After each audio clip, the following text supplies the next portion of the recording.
April 24 యొక్క విశిష్టత చూస్తే ఈ రోజున జాతీయ పంచాయతీరాజ్ దినోత్సవం.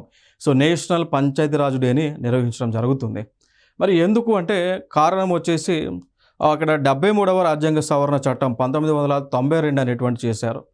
చేసి తద్వారా మన భారతదేశంలో లోకల్ సెల్ఫ్ గవర్నమెంట్ అనేటువంటి తీసుకొచ్చారు. తద్వారా ఈ లోకల్ సెల్ఫ్ గవర్నమెంట్ అనేటువంటిది మనకి ఏప్రిల్ 24, 1993 నుంచి కూడా కంప్లీట్గా భారతదేశ వ్యాప్తంగా కూడా అమల్లోకి రావడం జరిగింది. అది ప్రధానమైనటువంటి ఉద్దేశం అన్నట్టు. ఏప్రిల్ 24, 1993న 73వ రాజ్యాంగ సవరణ అమల్లోకి వచ్చినటువంటి సందర్భాన జాతీయ పంచాయతీరాజ్ దినోత్సవాన్ని మనం నిర్వహించడం జరుగుతుంది. ఈ పాయింట్ ఆఫ్ వ్యూలో కొన్ని స్కీమ్స్ కూడా లాంచ్ చేసుకున్నాం. రాష్ట్రీయ గ్రామ స్వరాజ్ అభియాన్ అనేటువంటి స్కీమ్, దీని ద్వారా గ్రామ పంచాయతీలను అభివృద్ధి చేయటము. ఈ పంచాయతీ మిషన్ మోడ్ ప్రాజెక్ట్ అని లాంచ్ చేసుకున్నాం.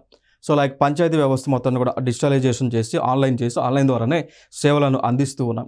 దాని తర్వాత మిషన్ అంత్యోదయాన్ని లాంచ్ చేసి పేదరికంలో ఉన్నటువంటి వారిని ఆ పేదరికం అంటే poorest of the poor people ఎవరైతే ఉన్నారో వారికి మనం సోషల్ సర్వీస్ అనేటువంటి అందిస్తూ ఉన్నాం. దాంతోపాటు గ్రామ సభని కూడా నిర్వహిస్తున్నాం. ప్రతి 6 నెలలకు గ్రామ సభ నిర్వహించి గ్రామ సభలలో 18 years కంటే ఎక్కువ ఉన్నటువంటి వారు పాల్గొనే విధంగా చర్యలు తీసుకొని తద్వారా ఈ ప్రజల యొక్క సమస్యలను ఈ యొక్క గ్రామ సభల ద్వారా పరిష్కరిస్తూ ఉన్నాం.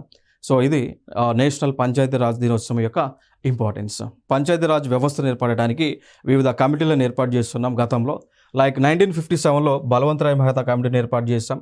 బలవంత్ రాయ్ని ఫాదర్ ఆఫ్ పంచాయతీరాజ్గా చెప్తూ ఉంటాం. కారణం ఏంటి అంటే వీరు ప్రపోజ్ చేసినటువంటి 3 tier సిస్టమ్ ఏదైతే ఉందో దాన్ని ఈ రోజున భారతదేశంలో అమలు చేస్తూ ఉన్నాం. 3 tier సిస్టమ్ అంటే మనకి జిల్లా స్థాయిలో జిల్లా పరిషత్, డిస్టిక్ లెవెల్లో, దాని తర్వాత మండల స్థాయిలో తీసుకొచ్చాము మండల పరిషత్ అని, దాని తర్వాత గ్రామ స్థాయిలో విలేజ్ పంచాయతీలను తీసుకురావడం జరిగింది.